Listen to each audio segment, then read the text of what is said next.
E nós vamos conversar agora com o professor de Economia da Unifesp e pesquisador associado ao SEBRAP, André Roncalha.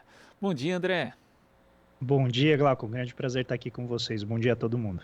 Prazer é nosso.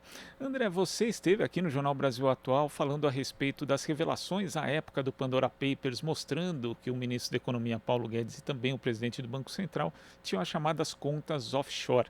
E ontem, Paulo Guedes esteve na Câmara dos Deputados e, depois de quase 4 horas, acabou se esquivando das perguntas mais diretas, voltou a negar conflito de interesses com offshore, disse ali, não, 1000 vezes não, e disse que apresentou todas as informações às instâncias pertinentes, mas admitiu sim que abriu empresas para escapar da tributação dos Estados Unidos. O que você achou desse depoimento de ontem do ministro Paulo Guedes? Porque vendo ali repercussão na mídia tradicional, o pessoal falando que ele saiu ileso, mas será que ele entrou ileso nesse depoimento, André? Eu acho realmente lamentável que a gente tenha atingido um fundo do poço tão profundo como esse, em que um ministro da Fazenda se enriquece, ainda que por consequências não intencionais de atos dele do passado, enquanto a população passa fome, enquanto as pessoas lutam por pedaços de osso, né, seja no lixo, seja agora o valor do osso, né, está subindo no mercado. Então, ainda que possa haver, e eu acho que, de fato, a legislação abre uma série de brechas para que os ricaços fujam da tributação que eles devem contribuir com a nação para que a gente possa garantir serviços públicos de qualidade, garantir acesso à população desprotegida, que inclusive ele utiliza como pivô ao longo de toda a argumentação dele, né? Esse falso sentimento com relação às condições do povo. Eu acho que, de fato, ele fez um bom discurso para quem é proprietário de riqueza. Então, se a gente pega ali os 5, 10% mais ricos da população, é possível que uma parcela razoável dos super ricos tenha de fato se identificado com o discurso dele. O que é também lamentável. A gente tem um Brasil em que o setor privado gasta dinheiro para colocar um touro de ouro na frente da B3, um lugar que, inclusive, hoje já nem tem operações, mas é um símbolo do capital financeiro. E depois que esse touro foi removido ontem, porque ele não tinha respeitado as regras, não tinha solicitado a autorização, a gente vê esse pessoal da Faria Lima, que se identifica muito com Paulo Guedes, Glauco, passando no centro da cidade, dizendo assim, olha, quem tinha que cuidar aqui do centro da cidade, essa supervisão, que tinha que tirar esses barracos de moradores de rua. Sim, e não se preocupar com o touro de ouro, mas tirar esses barracos que estão atrapalhando a visão arquitetônica do centro de São Paulo. Então, quem assistiu ontem e tem riqueza fora do país, quer fugir da tributação, olhou para um Paulo Guedes brilhante, esfuziante, dizendo, exatamente, eu concordo com ele.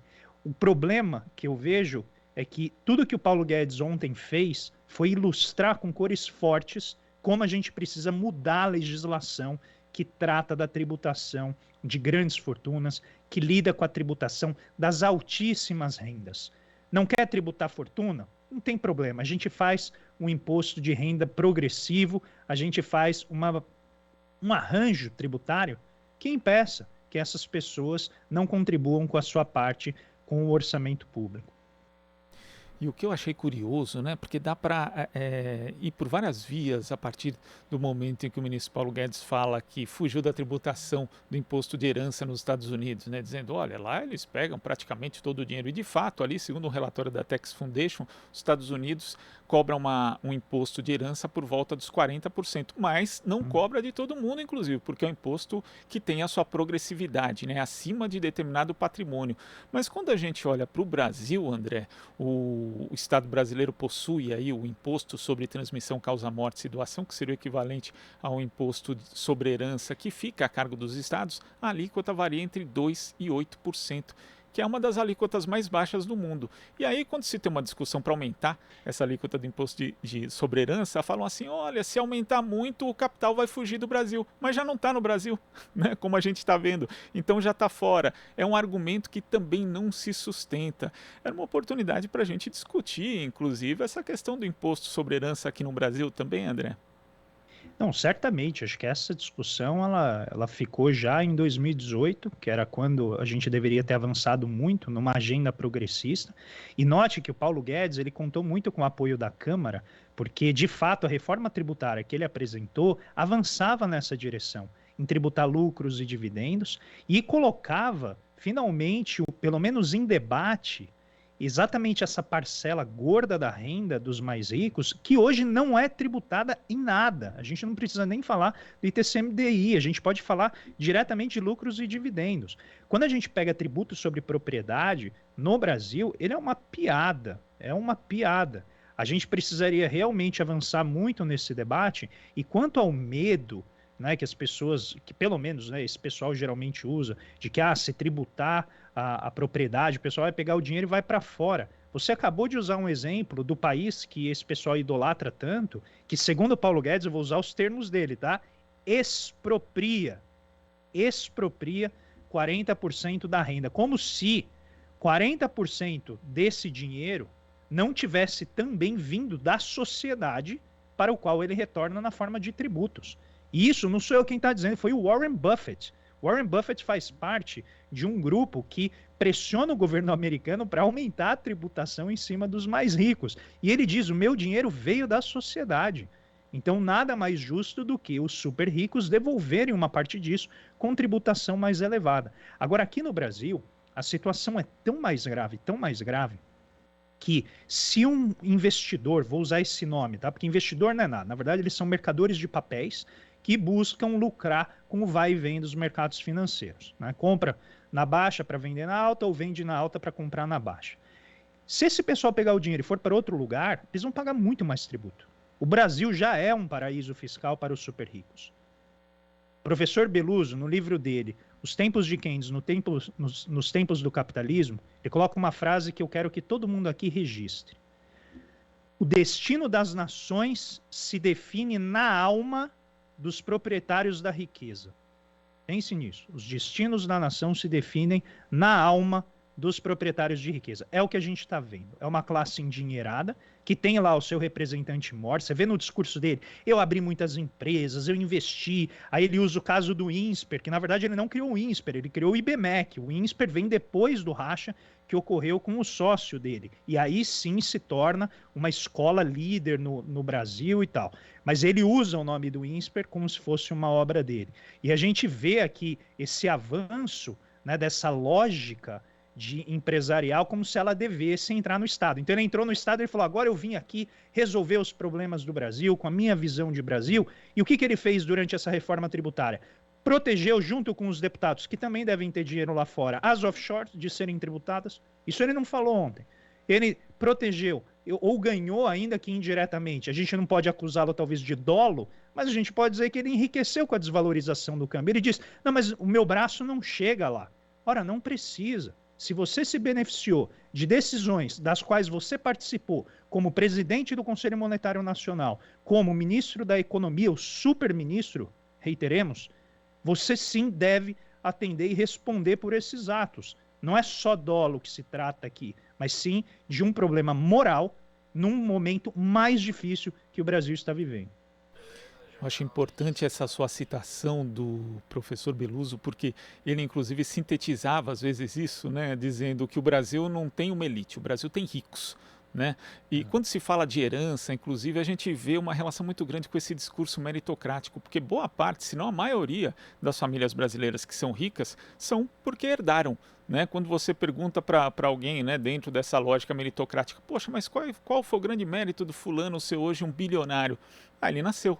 Né? Foi o fato dele ter nascido numa família que já era bilionária. Esse é o grande mérito dele. Né? E nessa questão da herança, inclusive liberais clássicos, né? John Stuart Mill falava ali que não via proveito social individual na herança, né? Porque ela acaba concentrada muitas vezes em poucas mãos, ao invés de ser distribuída ali, desfavorecendo a própria competição capitalista. Então não se trata, quando se fala de imposto sobre herança, de capital, né, André, e isso é uma confusão que os ricos no Brasil costumam fazer de forma dolosa, nesse caso, de ser uma pauta comunista, uma pauta inclusive liberal, de liberais clássicos.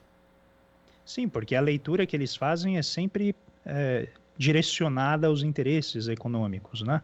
Então eu venho trabalhando bastante nas minhas redes sociais, no meu canal no YouTube, para tentar desfazer. Eu não vou nem chamar de mito, tá? Porque eu acho que seria uma ofensa ao mito, mas é uma propaganda enganosa mesmo do que é o liberalismo clássico, daquilo que o liberalismo pregava. E quando a gente olha vamos dizer, para a conjuntura global, o que a gente tem notado é um aumento da riqueza concentrada no 1% mais rico do mundo. Não é só no Brasil, não é só nos Estados Unidos. E é isso que o trabalho do economista francês Thomas Piketty começou a mostrar. Quando você vai para os países desenvolvidos, você nota que cada vez mais os mais ricos, eles detêm uma fatia maior da riqueza. E aí eles criam mecanismos pela legislação, pelo poder político, para transferir essa riqueza para as suas gerações futuras. O Piketty chega a trabalhar os modelos de dinastias, Glauco. Porque ele fala, isso aqui são verdadeiras dinastias da riqueza. Porque o filho nasce, ele já herda uma herança, a gente pode se aprofundar na legislação, vocês vão ver cada coisa que existe nos Estados Unidos para proteger os super ricos. Só que não é apenas a herança, né? Não é apenas o valor financeiro daquilo.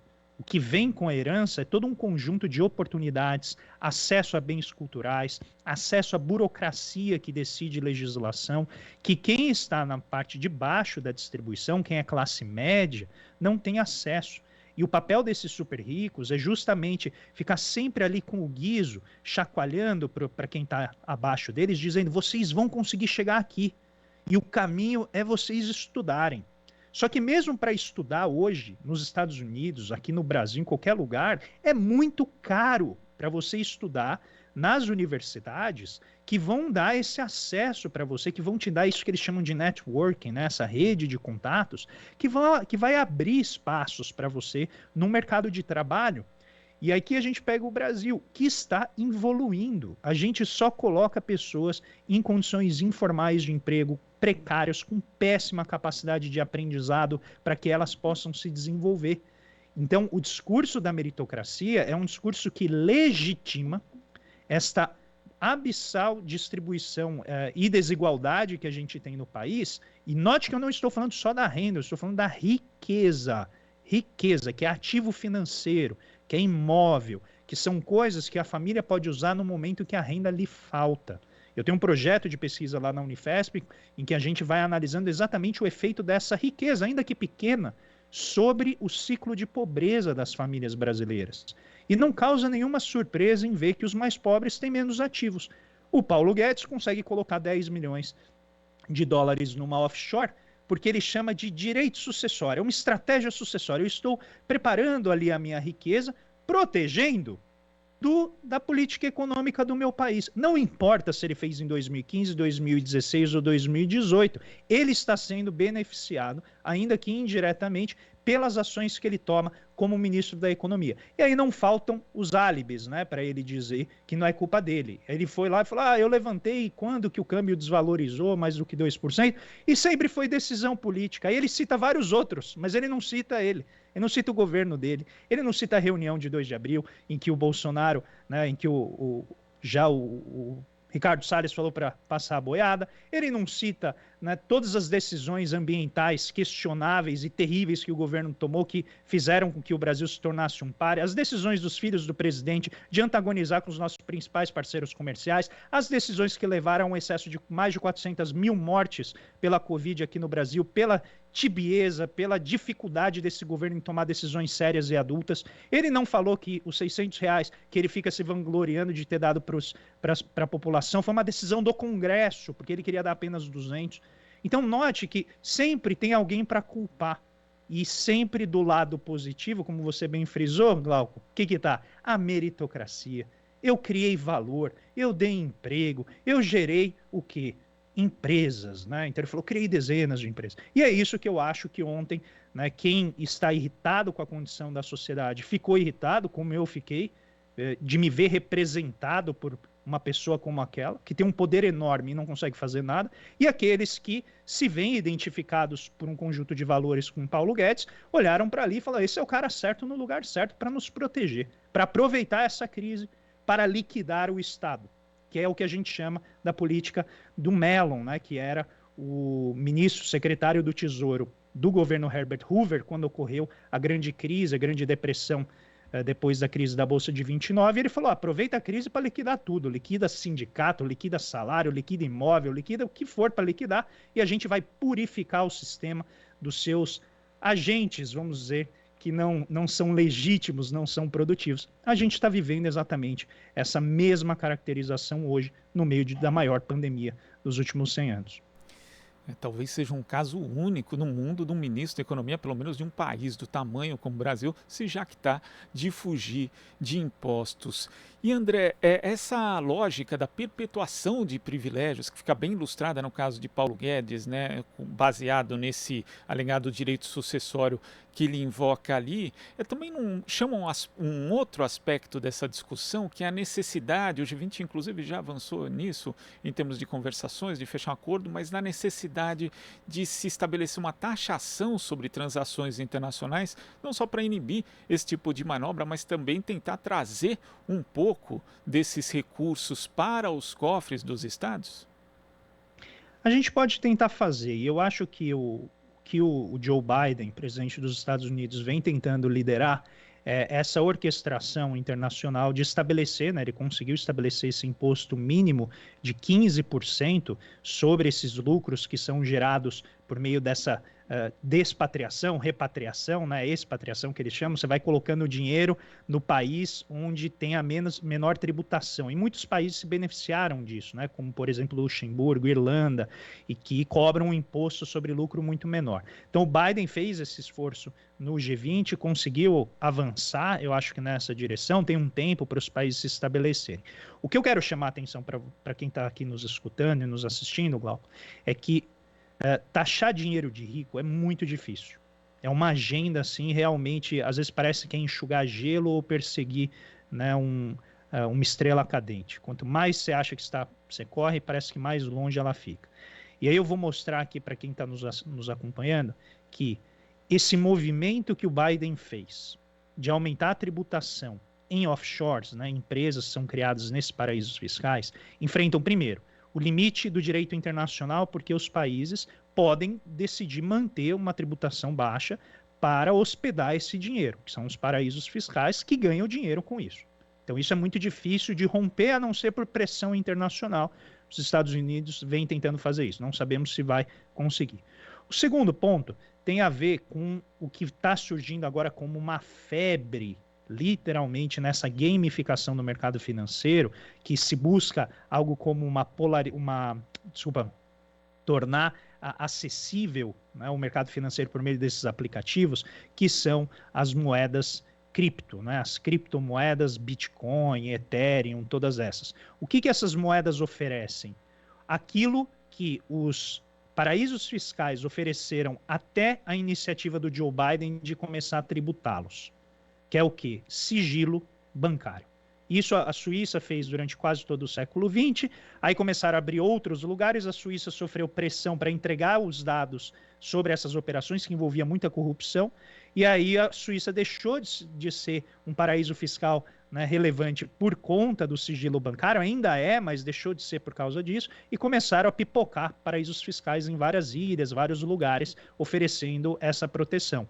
As criptomoedas, elas podem ter várias aplicações, mas elas certamente vão substituir os paraísos fiscais que vêm sofrendo essa pressão por ricaços que querem guardar o seu dinheiro num lugar que não tem qualquer tipo de supervisão estatal, porque imposto é visto como roubo, certo? Porque se eles conseguirem o dinheiro deles, eles não querem que o dinheiro seja expropriado em prol da produção de bens públicos. Então as criptomoedas, não é à toa, podem observar, toda essa febre que está aí, a despeito da tecnologia que eventualmente possa servir para alguma coisa, ela está servindo para que as pessoas não dependam mais tanto de paraísos fiscais que envolvem burocracia. Você tem que contratar advogados, tem que preparar todo um esquema, como o Guedes deixou bem detalhado ontem, para que você possa proteger o seu patrimônio. E agora a gente tem uma novidade nesse sentido. Então, acho que vai ser muito difícil, ainda que a gente tente fazer uma repatriação desses recursos, eu acho que vai ser cada vez mais difícil fazer isso. André, queria agradecer demais a sua participação aqui no Jornal Brasil Atual e até a próxima. Muito obrigado, Glauco. Um grande abraço a todo mundo, bom dia. Abraço, bom dia. Conversamos aqui com o professor de Economia da Unifesp e pesquisador associado ao SEBRAP, André Roncalha. Você está ouvindo Jornal Brasil Atual. As notícias que os outros não dão.